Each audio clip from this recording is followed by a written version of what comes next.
सभी सुनने वालों को मीरा श्रीवास्तव का राम राम। आज मैं पुनः उपस्थित हूँ आप सबके समक्ष आनंद रामायण के एक बहुत ही मज़ेदार उस प्रसंग पर जो हमने से किसी ने बहुत कम सुना। जिसने आनंद रामायण पढ़ी होगी उन्हीं को मालूम होगा कि क्या प्रसंग है। प्रसंग है सारकांड के सर्ग 9 से ही, और हम आपको वहाँ ले चलते हैं जहाँ हनुमान जी माता सीता को संदेश देने के लिए लंका में प्रवेश कर चुके हैं। तो लंका में प्रवेश के बाद रात्रि में वो रात को निरीक्षण करने निकले हैं कि रावण ने माता सीता को कहाँ छुपा के रखा है। और वो इस महल से उस महल, उस महल से उस महल, बगीचों में, उद्यानों में, सब तरफ नज़र घुमा रहे हैं। चारों तरफ रावण की अकूत संपत्ति दिख रही है, उसकी शक्ति संपन्नता दिख रही है, उसका दृढ़ नियंत्रण दिख रहा है। किस प्रकार से वो एक प्रतिष्ठित राजा है, किस प्रकार से उसका सुरक्षा चक्र है और कितनी संपत्ति है। उद्यान खुशबू बिखेर रहे हैं, संगीत चारों ओर दिशाओं में फैल रहा है, जहाँ पर शाम के समय स्त्री और पुरुष उस मधुर संगीत में डूबे हुए हैं। सब अपने अपने कुछ न कुछ कार्य कर रहे हैं और उद्यानों में घूम रहे हैं। धीरे धीरे ऐसे ही करते करते वो एक बड़े से महल पर जाकर अंदाज लगाते हैं कि शायद ये रावण का महल होगा और यहीं कहीं माता सीता को छुपाया होगा। फिर वो कान लगाकर प्रहरियों की बातें सुनते हैं, जिससे अंदाज लग जाता है उनको कि ये रावण का ही महल है।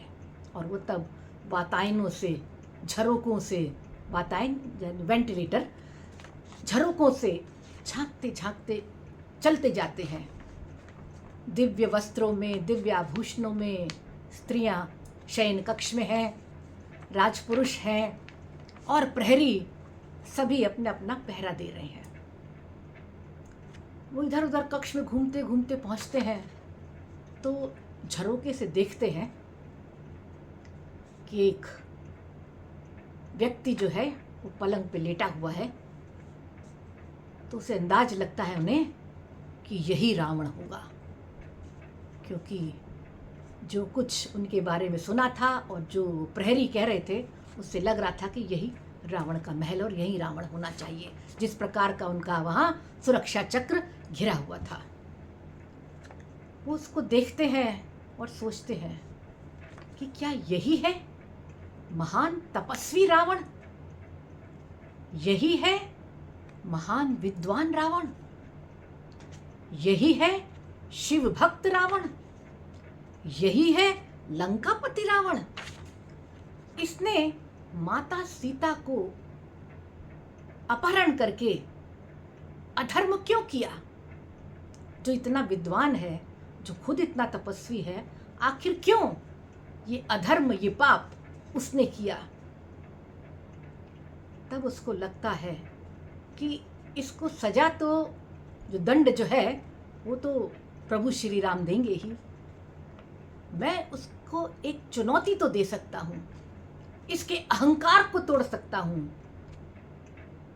तो पता है उन्होंने क्या किया?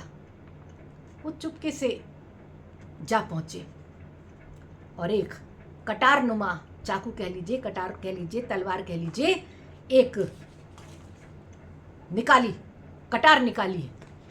और जब तक रावण समझ पाए या उसके प्रहरी समझ पाए, तब तक उसने रावण की दाढ़ी मूछ साफ कर दी और पवन पुत्र हवा हवाई हो गए। यानी पवन पुत्र थे, हवा हो गए, तुरंत पता ही नहीं चला कि कब वो कहाँ जा पहुंचे।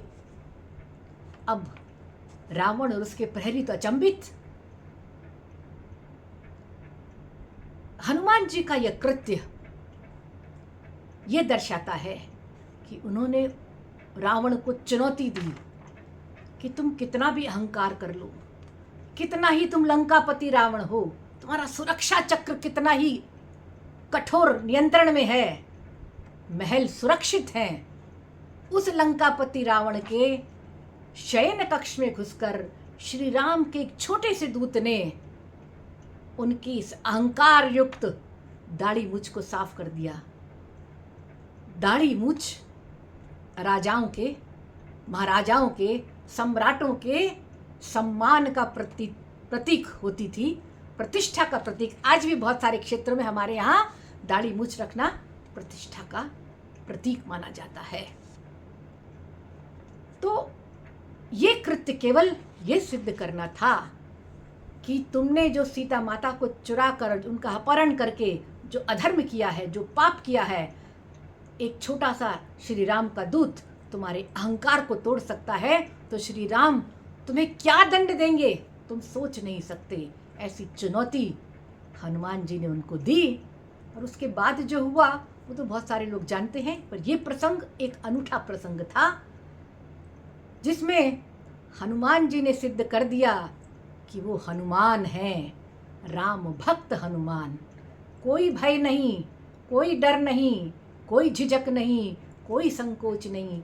जिसके दिल में श्री राम की भक्ति का बल है, उसे किसी भी बल का कोई भय नहीं।